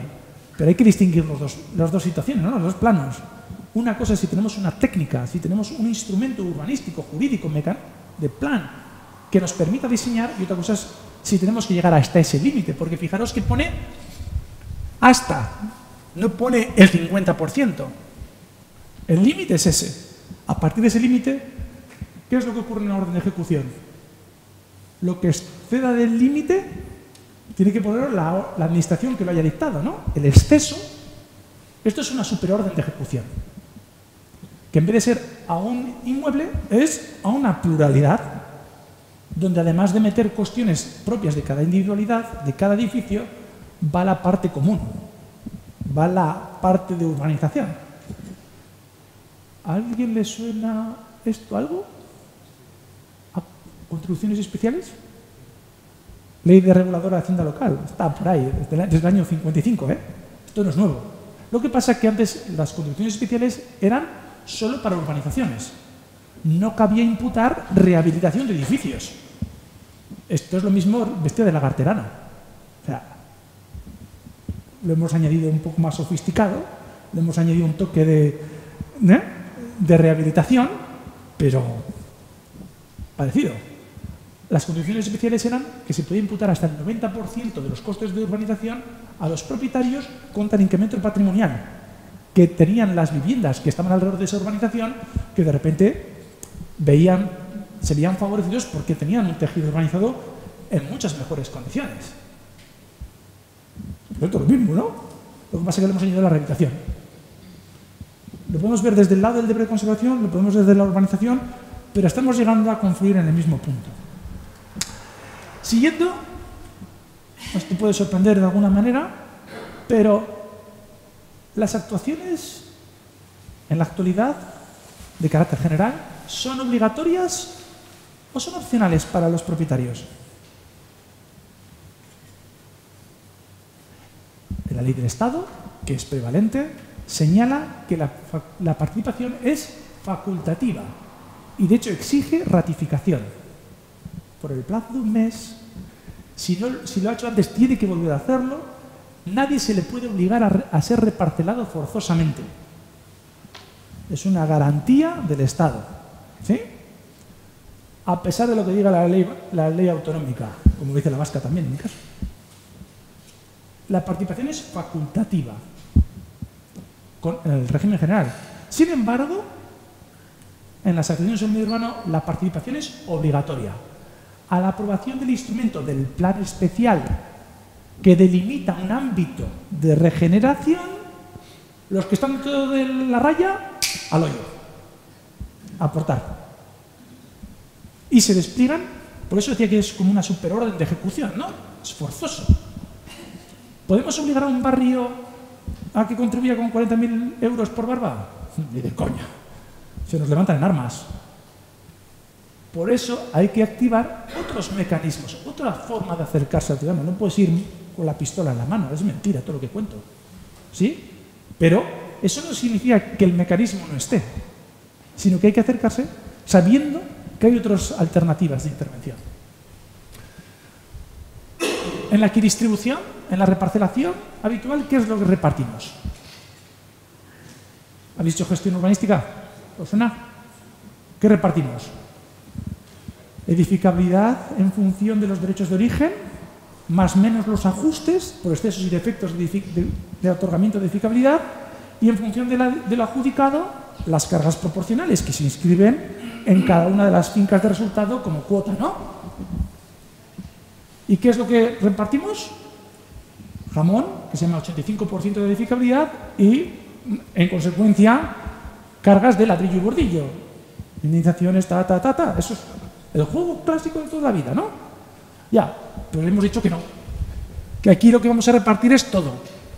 Todos los beneficios y todas las cargas. Si me habéis comprado el argumento de la diapositiva anterior, os habéis percatado de que os he llevado al huerto. Porque os he dicho que ya no solo la edificabilidad, sino todos los incrementos de patrimonio. Todos los ingresos de la actuación son de la actuación. Y todos los costes también son de la actuación. El programa social de intervención en un barrio para el centro día también es un coste. Eso significa cambiar, romper todos los moldes con los cuales hemos venido operando desde la perspectiva urbanística. ¿Qué es lo que produce una actuación urbanizadora? El resultado. Solares edificables y la urbanización. Se produce la cesión al ayuntamiento de las dotaciones y lo que emerge son solares edificables, ¿no? Que tienen edificabilidad y que, por tanto, son susceptibles. ¿Eso es hacer ciudad? No. Eso es otra cosa. Eso es hacer urbanizaciones, ¿no? ¿Cuántas urbanizaciones conocéis que están ahí puestas muy bien las aceras, los bordillos y un trozo verde por ahí tirado en el medio? Eso era solar. ¿Eso es hacer ciudad? Sin embargo, el alcance de la actuación de regeneración y renovación es como todo, como el anuncio aquel de Colón, ¿no? Rehabilita, construye, demuele, reurbaniza y si encuentra algo mejor, cómprelo. La actuación, ¿cuándo termina esta? El día que el ayuntamiento recibe la urbanización, ¿no? Hace el acto positivo en acta de recepción. ¿Cuándo termina esta? El día que se termina el programa social. No termina jamás, pero está ahí. Y se repercuten los costes y los... Pero no era lo necesario para llegar a un objetivo que era la recuperación y preservación de un tejido urbanizado de la recuperación social. ¿No era eso? Pues entonces hay que cambiar, ¿no? Utiliza estos mecanismos, las actuaciones en el medio urbano, utiliza los mecanismos de siempre. ¿Sí? Sirve para intervenir en las zonas degradadas, pero en las zonas normales también. Antes decíamos, ¿no? Ese 90% de ciudad anónima, la común, que es precisamente la que tenemos que evitar que caiga en las espirales de degradación. Porque el urbanismo siempre interviene en la ciudad patrimonial cultural, de embellecimiento y decoro, y en la zona ya, en el lumpen, cuando ya no hay más que hacer. Y en el medio, que es donde están las grandes bolsas, la gran ciudad, ahí está, hasta que decae, ¿sí? Por tanto, sirve para todo. Se puede intervenir de manera aislada, esa sería la actuación de rehabilitación, y también de manera conjunta, cuando hay una pluralidad de solares, de fincas, de propiedades que se intervienen. Es posible delimitar ámbitos continuos y discontinuos. Supongo que en el ámbito del suelo urbano es posible, supongo que la ley Cántara, delimitar ámbitos discontinuos, ¿no? Mecanismos que están jurídicamente vinculados, que son exactamente igual, aunque son polilíneas separadas en el planeamiento, ¿sí? Y que permite precisamente que si en un barrio está excesivamente denso y tenemos que sacar gente y realojarla en otro sitio, jurídicamente estarán vinculados y lo colocaremos en otro lado y permitirá hacer esas soluciones que el urbanismo tradicional no puede hacer, porque es que no hay mecanismo para poder hacerlo. Este permite saltarse toda una serie de condicionantes. ¿Quiénes son los obligados? Hemos dicho antes que era obligatorio. ¿Quiénes son los obligados? El de siempre. El señor y señora propietario. Da igual cómo se llame, propietario individual, comunidad de vecinos, asociación de comunidad. Y dice ahí, y el ayuntamiento, cuando no tenga el deber de participar, ¿tiene alguna vez el ayuntamiento obligación de contribuir a la causa de la urbanización? Nunca. ¿El ayuntamiento cuándo tiene que costear costes en una actuación urbanística? Solo cuando es propietario de un bien patrimonial y que se comporta como uno más. Pero lo demás, ¿cómo era? Cesión de la edificabilidad libre de cargas. Recibe gratis limpio de polvo y paja. Aquí lo mismo. Solo eso no significa que el ayuntamiento se va a desentender. Por supuesto que va a ser una gente que va a liderar y que va a estar ahí. Seguramente porque en estos ámbitos va a tener que inyectar dinero. Pero el objetivo ya no será inyectar dinero y que cada uno se comporte autónomamente, sino que actuación conjunta. El objetivo es salir el barrio o el ámbito todos juntos, no cada uno en su libre albedrío.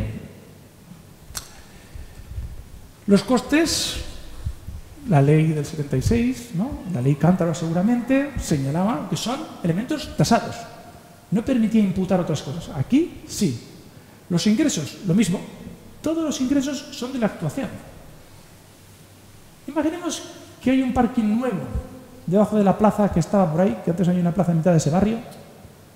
¿Ese parking de quién es? Os voy a dar varias opciones. A, del ayuntamiento. B, de los vecinos. Y C, la actuación. No vale mirar la pantalla. De la actuación. La actuación es, al fin y al cabo, la comunidad reparcelatoria tiene un CIF, ¿no? Habitualmente tiene un CIF. Gira las facturas, equilibra y al final se extiende. Aquí es, en vez de una junta reparcelatoria, pues una junta regeneradora. ¿Sí? Si en el modelo valenciano era la gente urbanizadora, aquí es el agente regenerador, que se comporta como una entidad, donde todos los ingresos son de la actuación, pero los costes también son de la actuación. En resumen es, yo te quito de tu casa, momentáneamente, te llevo un reloj temporal, rehabilito tu casa y te vuelvo a meter en tu casa. ¿Y me debes? Tanto mil. ¿A quién se lo debes? ¿Al ayuntamiento? No, a la actuación. Que todos los que estamos en esta sala, lógicamente, cotizamos a la cosa. Todo se basa, dices, ¿y esto cómo se hace? Solo hay una regla. Y es esa. La regla de la viabilidad. Vamos a decir que todo es posible. No hay límites de edificabilidad. La cesión, si el cómputo, no cómputo, si la mejora del 30% de la eficiencia energética, si la accesibilidad, la cesión de dotación para colocar el ascensor. Espérate, si le cedo, tengo que hacer un expediente de desafectación para colocar el ascensor por fuera porque invade la vía pública. Todo eso es zarandajas. Caca. Nada. Todo es un borrón y cuenta nueva. Es como si cogiéramos la goma de borrar y aunque volvamos a dibujar la misma ciudad mejorada, todas las relaciones jurídicas y estas entelequias que nos inventamos desaparecen siempre y cuando se cumpla esta mágica regla. ¿Sí? Que la aportación de cada individuo no supere ese límite de deber. La clave no está en llegar al límite y agotar las posibilidades, sino cómo haces un mecanismo, cómo diseñas una actividad, una actuación, sin llegar al límite. En la participación. Pero hay que decirle a los señores propietarios, oiga, que te toca poner a ti. Cuidado con lo que pides, porque pagas tú. ¿Tú quieres bordillos de granito o bordillos de hormigón polimérico? ¿Qué quieres? ¿Los Escofet? ¿Los bancos Escofet o bancos...? Eso es. ¿Esta de cómo va a ser? ¿SATE de 12 o SATE de 10? ¿No? Ahí está. Pues pagas tú. A que se decide diferente si te dicen este mensaje desde el primer día. ¿No? Evidentemente, el primer mensaje es la negación, ¿no? Tú no puedes ir con este discurso que estoy diciendo yo ahora. No puedes ir diciendo, tanto mil, ¿no? Hay que trabajarlo con otros mecanismos, pero teniendo claro que al final, en todo grupo, siempre, como decíamos en la comida, ¿no? Siempre hay el gorrón. Está el gorrón y el obstruccionista. Están los dos, ¿vale? El que no por sistema pero evidentemente lo que tiene que ver es cuando se forja un consenso suficiente en un grupo que ve el beneficio y ve la posibilidad de mejora para ellos mismos, evidentemente lo que no puede decaer la actuación es porque hay el gorrón o el obstruccionista. Y ahí es donde llega esta actuación, donde el mecanismo público, acompañado de una amplia mayoría, que es lo que dice la ley, que esta actuación se apoyará en una amplia mayoría, lo dice expresamente, no me lo estoy inventando, sino dice, utiliza ese vocablo porque lo dice expresamente. Una amplia mayoría, entonces dices, si tú tienes un 60 o un 70% del barrio a favor de una actuación, ¿Tú crees que no vas a conseguir, con un diseño de que la gente vaya a aportar, que esta actuación no salga adelante? Claro que sale adelante. El problema es conseguir el 60-70%, sin duda. Pero para eso hay que trabajar con otras pautas. ¿Sí? Se dedican instrumentos distintos, ¿no? Desde luego, superar la idea de separación del suelo y el vuelo, ¿no? Lo de la petrificación, estas cosas urbanísticas que nos inventamos, ¿no? Y de no, ya suelo urbano consolidado, ya no le puedo exigir ningún tipo de obligación, ni de cesión, ni ningún tipo. Está la propiedad blindada. Pues no. Evidentemente, a la actuación, como siempre, le corresponden todos los derechos y todas las obligaciones que se definan. Y esto tiene que ser un diseño tutelado por la Administración, que es el garante de que no se produzcan desequilibrios, porque esto puede dar pie a barrio rico, barrio pobre. Y evidentemente tiene que haber mecanismos de compensación. Seguramente tiene que haber aportaciones públicas. En esa fórmula faltaría, aquí abajo, aquí faltaría una aportación pública en esa ecuación. ¿Vale? En ese AI U de compensación. Aquí podemos estar la idea de las deudas históricas con los barrios. Es decir, en el Santander habéis estado años metiendo dinero y en un barrio malo. No, es un barrio malo que de repente, claro, ha habido años que no se ha metido un real. Pues habrá que, ¿no? Habrá un fondo de compensación interbarrios o habrá que, ¿no? Una aportación, un poco de grasa para endulzar la operación, ¿no? Para que el saldo entre los costes e ingresos y que fundamentalmente las aportaciones individuales estén más abajo. Pero poner hay que poner. No puede ser, no parece justo de que alguien se lleve porque ha sido la pauta anterior todos los ingresos públicos, ¿no? Y pensad siempre que ya no va a haber magia de boletín. No hay incremento de compradores o compradores que vayan a afrontar esos saldos, ¿no? Esos incrementos para la renovación. Por tanto, necesitamos nuevos actores, nuevas actitudes. Hay, pues precisamente nosotros como arquitectos, como urbanistas, tenemos un papel nuevo que jugar, de ver cómo activamos estas cosas, ¿no?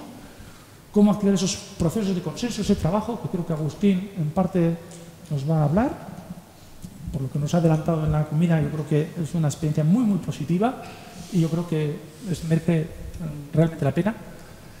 Y, lógicamente, si los problemas son económicos, porque al final llegamos después de todas estas parafernalia a usted tiene que poner, vale, no 40.000, pero van a ser 17.000.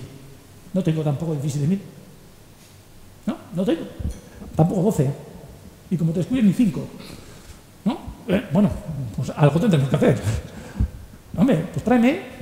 ¿No? Bueno, entonces el problema es, ¿qué nuevos mecanismos podemos encontrar para activar estas actuaciones que parece ser que van a construir el futuro en la Unión Europea? Por enlazar con lo primero que veíamos, ¿no? Fijaros, 3 reflexiones, 3 conceptos reales. Uno de ellos ya se ha traspuesto en el caso de la Comunidad Autónoma Valenciana. ¿Vale? O sea, no es una cosa que está en Europa, que bueno, muy bien Álvaro, nos has traído esto. ¿Sí? Se llaman los BID, los Business Improvement Districts, ¿vale? Que sí tienen un origen en otro lugar, pero se trasladan. Otros serían los instrumentos financieros para las intervenciones en el medio urbano. Y el tercero sería las Housing Associations, elementos del tercer sector que permitan cuestiones que en el ámbito de lo público, pues siempre es, ¿no?, el endeudamiento público para que con la sostenibilidad de las administraciones públicas a veces no puedan ser, pero bueno, a veces hay que integrar o desarrollar estos elementos que están ya hechos en Europa y de hecho es lo que, para que nos otorguen dinero europeo, son algunos de los condicionantes que nos ponen. ¿Sí? ¿Qué es un BID? Pues tiene un origen anglosajón, fundamentalmente venían del ámbitos industriales y terciarios, donde una serie de propietarios, de repente en un momento dado, se aglutinan y detectan y dicen, bueno, si queremos sobrevivir en un mundo competitivo, o lo hacemos nosotros o el papá Estado no va a venir. Y por tanto, bueno, se activan mecanismos para evitar el gorrón. No puede ser que en este grupo de repente, por tocar Moisés, yo paso esto. Ya haréis vosotros, pero él se queda dentro de él y se beneficia. Esto no sería justo, ¿no? Pues evidentemente eso es lo que se busca. La pregunta es si esto se puede transponer al sector residencial. Porque Aquí me suelen decir el discurso es, no, es que la vivienda no es un bien de inversión. ¿Alguien conoce a alguien que haya vendido su vivienda libre a precio de vivienda protegida? Por la causa, ¿no? Por entregar el dinero a un fin de política social. No conozco a nadie. Y si es de herencia, ni te cuento. La casa del padre, de la madre, no. Todo el mundo trata de sacar el mejor resultado para sí mismo. Eso se llama capitalismo puro y duro. A mí que no me digan. ¿Sí? Por tanto, todos son bienes de inversión. Cuando un ámbito se regenera, se rehabilita, los bienes se aprecian. Y por tanto, sería justo que contribuyeran, ¿no?, a la causa y al retorno. Está claro que hay distintos mecanismos. Podemos hablar del IBI, podemos hablar de incrementos de recargos, podemos hablar de contribuciones especiales. Hay distintas alternativas, pero todas son la misma. ¿Sí? Estas entidades son entidades sin ánimo de lucro. Esto es, operan sin reparto de dividendos. El dinero que entra no sale. Está dentro constantemente de la acción para la mejora de la competitividad. En un ámbito residencial sería para la pervivencia. Se llaman los tejidos resilientes, ¿no? Todas estas palabras tan de moda. ¿Sí? La sostenibilidad de un barrio para que pueda continuar. Y eso no quita de que puedan percibir financiación pública y privada, que pidan un préstamo.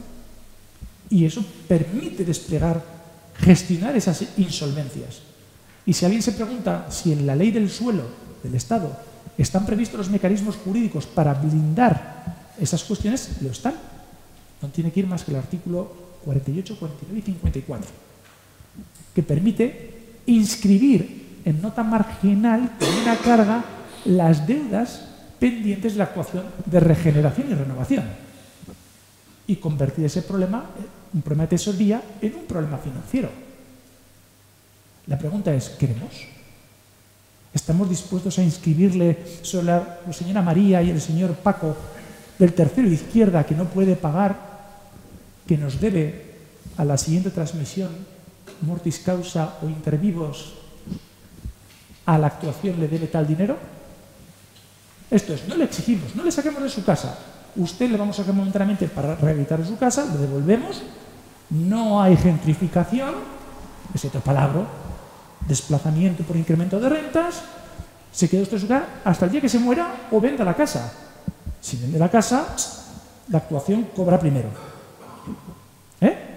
¿Que te mueres? Tus herederos, antes de que primero liquida la cuenta. Y ahí sí podríamos hablar de socializar los intereses, por ejemplo, como está al 0%. ¿Sí? La pregunta es, ¿quién no suele querer este tipo de operaciones? ¿Quiénes son los que se niegan? Los hijos. Los hijos de que me quitas la herencia. ¿No? Pero están dispuestos a condenar a sus padres a vivir en la cochambre el resto de sus días. Vaya hijos. ¿No? Pero si preguntáis si existen mecanismos jurídicos y urbanísticos, están ahí, todos. Están disponibles. La cuestión es si queremos. ¿No? ¿Qué tipo de actuaciones hacen este tipo de BITs? Estos instrumentos, ¿sí? Pues todo.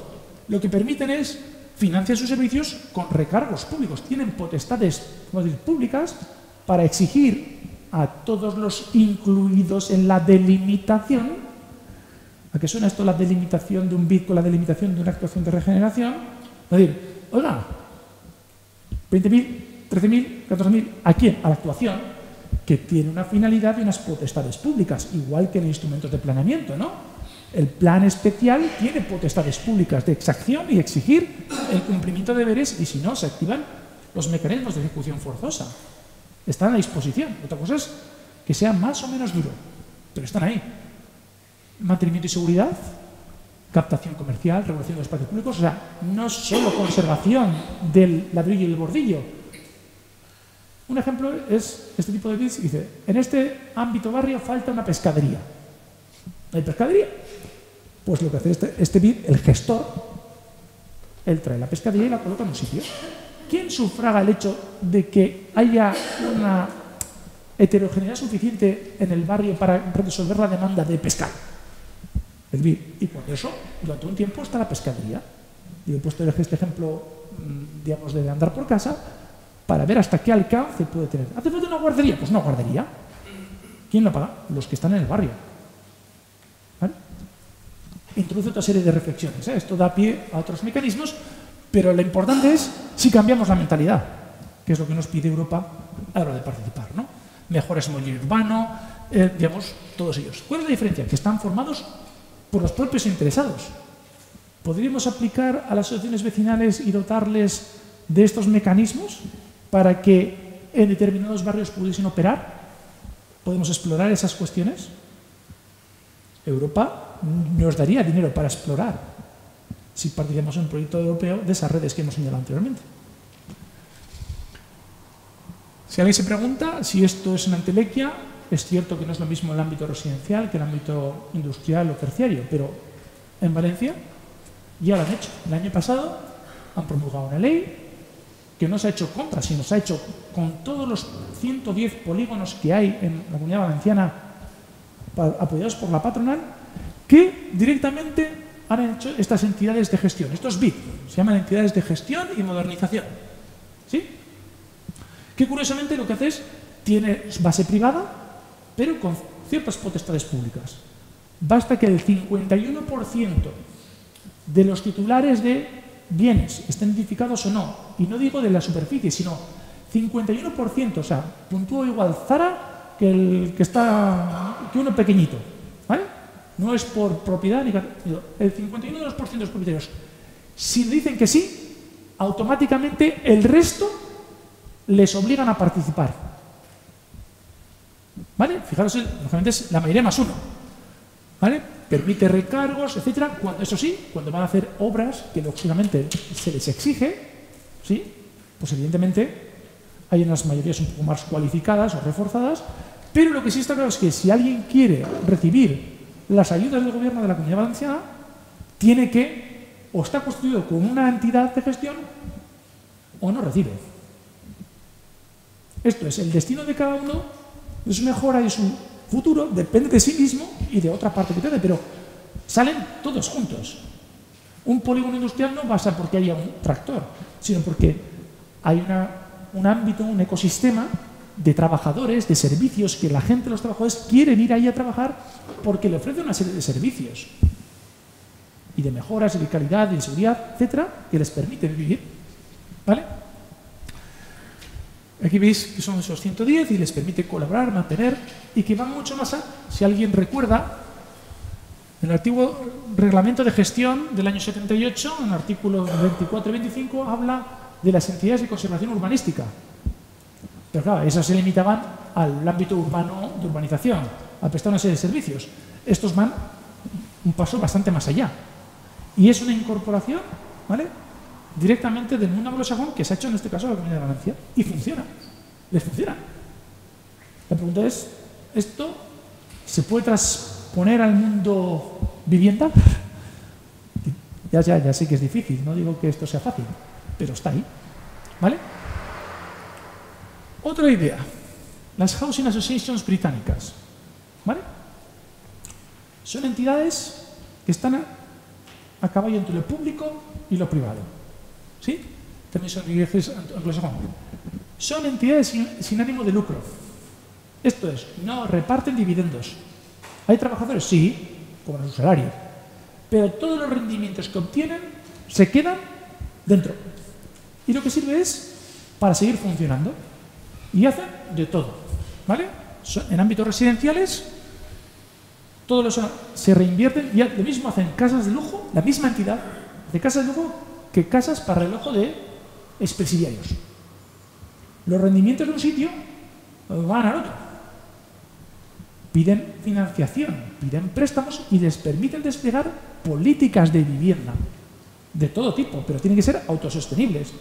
No es en función de la partida presupuestaria de este año que ha tocado que tenemos para hacer X viviendas protegidas, sino que están en un segmento intermedio, que curiosamente tiene la virtud de que, como no es endeudamiento, no computa efectos de endeudamiento público y, por tanto, tienen la capacidad de desplegar otras dinámicas sostenibles, sostenible económicamente, ¿vale? Pero hacen nuevos desarrollos, rehabilitan, regenera, también intervienen no solo exclusivamente sobre el edificio, sino sobre la urbanización, sobre ese elemento que aglutina esos ámbitos. Hay housing associations de 12.000 viviendas y de 20 viviendas. Por todo, hay distintas escalas y tamaños. ¿Sí? Venden, alquilan también, hacen todos los tipos de negocios. El objetivo es que están controlados de alguna manera por una situación mixta entre promotores privados y la acción pública y son capaces de convivir. Aquí no, aquí vivimos en la dualidad. O es público-público o privado-privado. ¿Sí? Y en medio, pues ocurre lo que ocurre. Los instrumentos financieros. La tercera es el concepto que os quiero trasladar. Si el problema que hemos visto antes es un problema en las actuaciones de regeneración y renovación urbana, es un problema de tesorería, esto es, de incapacidad de pago porque no tienen dinero, pues igual lo que hay que hacer es trasladarlo esto, hacerlo financiero, postergar, fraccionar, tener o postergarlo de alguna manera hasta la siguiente transmisión. Esto es, si después de un ámbito está regenerado y su bien ha aumentado de valor, lo que no puede ser es que esa persona patrimonialice ese beneficio y se lleve el jamón a otro lugar sin haber contribuido a la causa, ¿no? Eso no sería justo, lo entenderíamos todo el mundo. Sin embargo, nuestro sistema actual urbanístico no lo permite.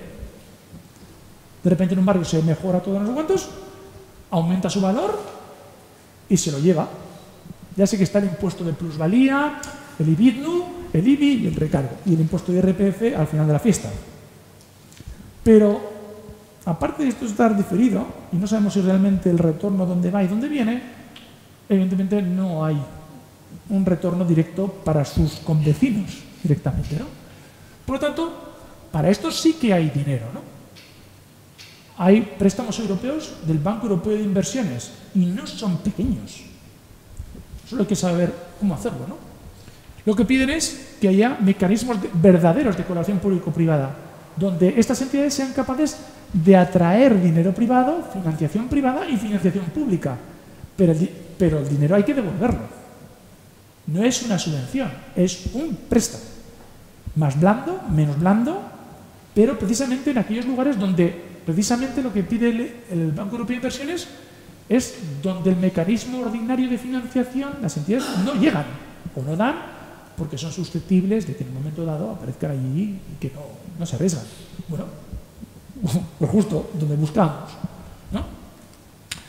¿Cuál es el problema de este sistema?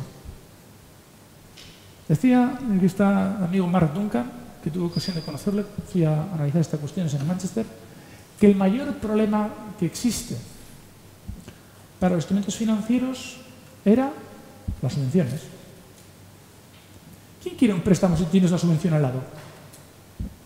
Subvención a fondo perdido. Es decir, a ver, tengo 10.000 euros aquí, 10.000 euros aquí, ¿cuál quieres? A ver, este no lo devuelves nunca, este me lo tienes que devolver. No funciona, ¿no? Evidentemente, el mayor hándicap, la mayor problemática es precisamente el tema de las subvenciones. Si alguna vez os tomáis la molestia de hacer el análisis del mecanismo de subvenciones que tenemos en la actualidad en los distintos gobiernos autonómicos o estatales, es absurdo, ¿no? Es una especie de lavado de conciencia. Porque si tú analizas cuántos años necesitaríamos para otorgar y que las subvenciones alcanzaran a todo el tejido edificado, siquiera, vamos a ver una fecha, 1979, coincidiendo con la CT79, que a los sitios antiguos carecía de cualquier tipo de exigencia en materia de energía, y para alcanzar, de acuerdo con el Real Decreto del Estado 235/2013 de actuaciones y subvenciones, ¿cuántos años necesitaríamos para alcanzar los objetivos de la Directiva 2020-20? Yo hice el cálculo para el País Vasco, que tenemos concierto y tenemos el cupo, y eran 250 años. O sea que, para que cuando le había tocado el primero, una ronda a todos, ya el primero tenía que haber pasado 5 veces, confiando en que cada 50 años hay que volver a hacer un restyling al edificio. Con lo cual es como un absurdo el mecanismo de subvenciones. Dirigimos además las subvenciones sin mucho mayor criterio, pero bueno, la cuestión es si queremos cambiar. Y aquí aparece nuestro amigo Banco Europeo de Inversiones. Para que veáis una idea, la ciudad de Manchester recibe primero 350 millones de euros para hacer un tinglado de estos. devuelven el dinero y como les va bien, le dan otros 500. 500 millones de euros para regeneración urbana. ¿Conocéis algún caso en España que hayan recibido semejante cantidad? Una ciudad o un ámbito concreto no está ni se le espera. Sin embargo, ellos lo ven como natural, que al vecino del tercero izquierda, por estar incluido en una delimitación de un ámbito de regeneración, le ofrezcan un préstamo. Aquí nos choca, pero Europa nos dice, ya no más subvenciones, préstamos sí. ¿Sí? Por eso digo que si allí funciona, ¿por qué aquí no? ¿No? Y préstamos donde falla el mercado, fijaros aquí estos 500 millones de euros, eran 350, son 500 y 500 más, y sin embargo, pues lo consiguen a un interés prácticamente del 0,25%, es un interés meramente testimonial. Quizás debemos plantearnos si ese 0,25% es el que podemos socializar, pero el capital principal es el que sí hay que devolver. ¿Sí? Pues aquí hubo un intento por parte del Ministerio de Hacienda, conjuntamente con el Banco Europeo de Inversiones, en lanzar esta cuestión. Esta es la que yo intenté. Y, pues, no, a mi señora alcaldesa no le interesó porque no podía inaugurar en 4 años. Tenía que trascender más allá de una legislatura porque había que trabajar acercándose, pero existía esa posibilidad, ¿no? Sí, estos mecanismos para poder hacerlo. ¿De acuerdo? La cuestión es ver si queremos intentarlo. Termino ya. Para poder participar y verse beneficiados, si quiere así, ¿no?, de estos proyectos, pues tenemos que cambiar un poco de mentalidad, ¿no?, de cómo afrontar, cómo integrarnos en estas nuevas dinámicas. Esos proyectos europeos precisamente nos brindan esa oportunidad para poder hacer ese cambio, dar un poco de grasa, depende en un proceso de aprendizaje, lógicamente, y progresivo, pero nos permiten hacerlo. Y siquiera porque no creo que vaya a haber muchas oportunidades o alternativas, pues este tipo de actuaciones que tenemos recogidas en la actualidad en nuestro texto legal, que es la finalidad de la regeneración urbana, ¿no?, más allá de otras circunstancias, pues permite solventar de manera flexible, adaptada, específica para cada tejido urbano, para cada realidad, al margen de cuáles sean nuestros cachivaches urbanísticos que nos hacemos, ¿no?, para intervenir, pues, en esos tejidos, sean los más necesitados, pero también, por supuesto, los comunes. Y creo que...